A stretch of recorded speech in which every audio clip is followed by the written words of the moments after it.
Saudara yang saya kasihi, mari kita mempersiapkan diri untuk membaca dan merenungkan sabda Tuhan. Kita berdoa. Ya Tuhan, manakala firman-Mu hendak kami baca, maka kami senantiasa memohon pertolongan-Mu, karena kami yakin bahwa hanya Roh Kudus yang sanggup mempersiapkan kami semua, supaya kata dan kalimat di dalam Alkitab menjadi hidup, mempengaruhi dan mengubah cara hidup kami. Kami juga percaya Roh Kudus menuntun kami untuk melakukan firman-Mu. Di dalam nama Tuhan Yesus Kristus kami berdoa.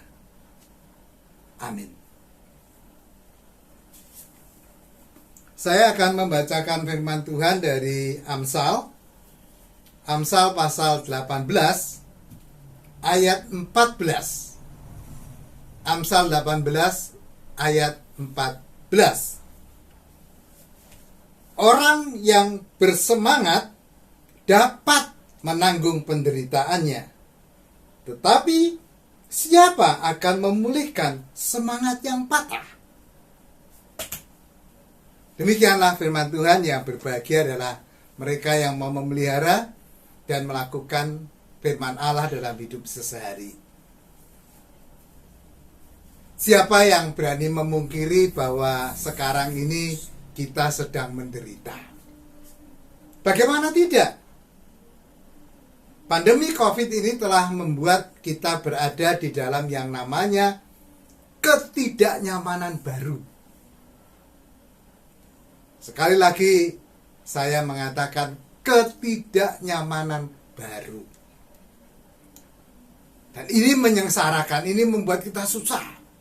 Ada banyak hal lah. Dan saudara-saudara, akhirnya ada banyak orang berkeluh kesah. Boleh enggak berkeluh kesah? Ya boleh. Boleh-boleh saja. Tapi orang harus sadar bahwa kalau kerjaannya cuma mengeluh,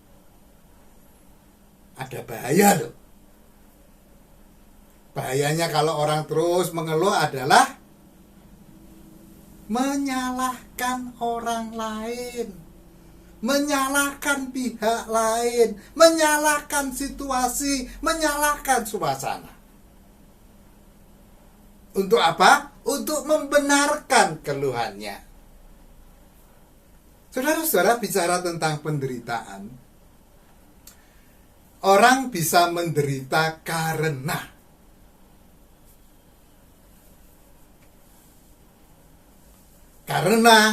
berbuat baik dia menderita. Tetapi orang-orang seperti almarhum Bunda Teresa, Romo Mangunwijaya adalah orang-orang yang mengambil keputusan menderita untuk mereka yang menderita, untuk mereka yang sengsara, untuk mereka yang tertindas. Dan bahkan ada juga yang mengatakan menderita bersama. Saudara-saudara, karena itu saya bisa mengerti kalau Amsal mengatakan orang yang bersemangat dapat menanggung penderitaannya. Ternyata saudara, penderitaan itu ditanggung kalau orang punya semangat. Semangat apa? Salah satu semangat yang saya tawarkan adalah keikhlasan. Jangan saudara meremehkan keikhlasan. Karena ketika orang ikhlas menjalani penderitaan, maka itu menjadi semangat. Karena dia yakin bahwa tidak selamanya dia menderita. Karena di ujung sana atau di tengah jalan ini ada hal-hal yang menyenangkan. Keikhlasan. Tapi semangat yang lain yang tidak kalah pentingnya adalah kerendahan hati. Saudara-saudara, hanya orang yang rendah hati yang mampu menjalani penderitaan. Karena orang yang rendah hati itu tidak gampang tidak gampang menyalahkan. Dia tidak gampang, wow aku hebat. Tidak gampang kalau toh dia dihina, kemudian dia menjadi begitu kecil. Tidak. Itulah semangat yang saya tawarkan. Dan biarlah dengan semangat itu, lalu orang akan mengatakan bahwa ya, kita sedang berada di ujung minggu Prapaskah, ujung minggu sengsara, karena sebentar lagi kita menyambut Kamis Putih, Jumat Agung, Sabtu Sunyi, dan Minggu Paskah. Yesus memberikan contoh bagaimana dia menatap kematiannya, dia menatap penderitaannya dengan, ya Bapa, ke dalam tanganmu kuserahkan nyawaku.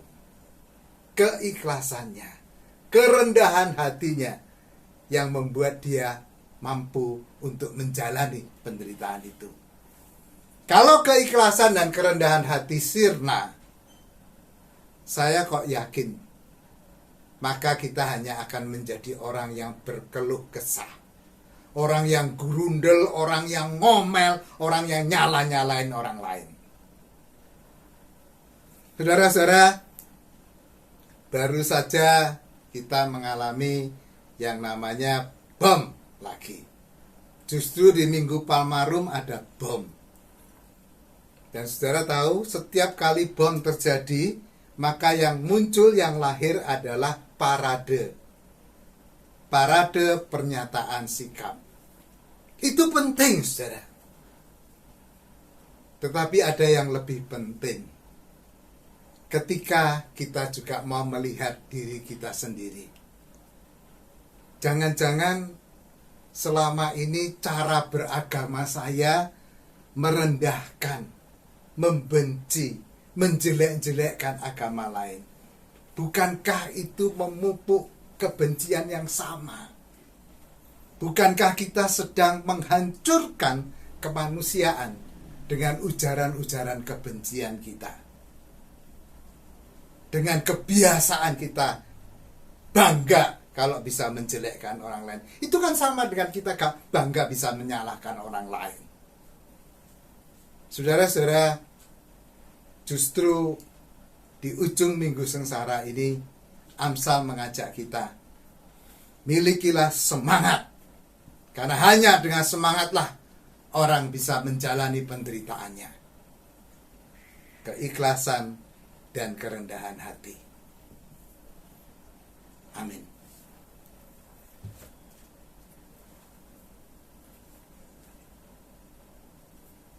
Mari kita berdoa.